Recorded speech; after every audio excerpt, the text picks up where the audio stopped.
Can you read that? 215,000 miles or something. Yeah, it's about 215,000 miles. So, what am I like? This is the day that I owned YouTube.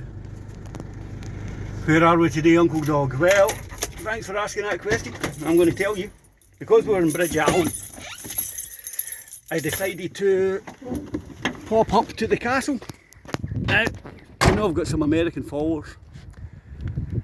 So having castles, that's a terrible photo of the castle. I'm not going again because coronavirus and stuff like that. That's my first day, not long into it. So this is Stirling Castle. The Esplanade, we're quite high up. I think it's a bit of volcano that was active hundreds of thousands, if not millions of years ago. So it's in a high position, which as you can imagine would be good for defending the place. I think that's a famous church down there. I'm not a very religious guy, so I couldn't tell you the name of it. You can't see into the distance. Can I expand on that? 5 times. Well, that's hills and mountains and all sorts of stuff over there. What am I like with my cameras? So, obviously the best thing about it is the old Sprinter that I drive about in, which is falling to pieces, so I need to get my finger out my butt and do a bit of work in that. And again, if we look over the other side, Scotland's geology is absolutely remarkable. These mountains at one time would have been higher than the Himalayas, or they're not mountains now, they're hills. But because the country's been so stable for such a long time, they've worn down to be hills. But it also means that from a mineral point of view, the country's very, very mineral rich. We've got oil, gas, coals, iron ore, gold. There's gold in them there hills. Scotland's got it all. Now, any American or Australians, this is the statue of King Robert the Bruce. Now, I don't agree with kings and stuff like that, but he was a very, very important guy in Scottish history.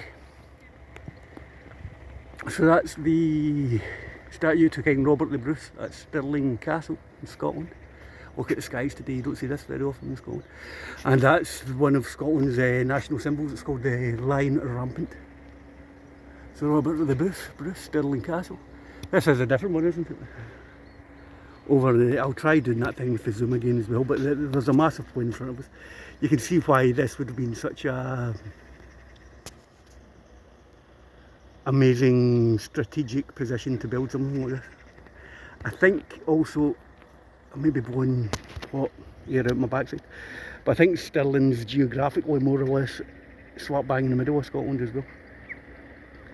So this would have controlled anybody moving north or south from this point. Is this the worst review of Stirling Castle I've ever done? Should I get a job with the local tourist board? I don't know. But if I'm out here and I'm always going on about Scotland's one of the most beautiful countries in the world and stuff like that, and all you ever see is me in a workshop with overalls on, bashing steel on an old man, you're not actually going to pick up on what I'm talking about. Hopefully today that'll give you a better idea of what I actually mean, you know. We're very underpopulated as well. Lots of the landmass is subarctic tundra when you go further up north. So the landmass is about a third of the landmass of the island of Great Britain, but we've got a tenth of the population. So there you go. My little part and parcel to encourage people to come and visit a very ancient, very, very beautiful country. But yeah, all countries are ancient, aren't they? Anyway, enough of me ranting. If I find anywhere else on the way back down the road and the phone's got enough memory, I'll do another wee film. So from Phil Zamborini and King Robert the Bruce, I'll say thanks very much for watching.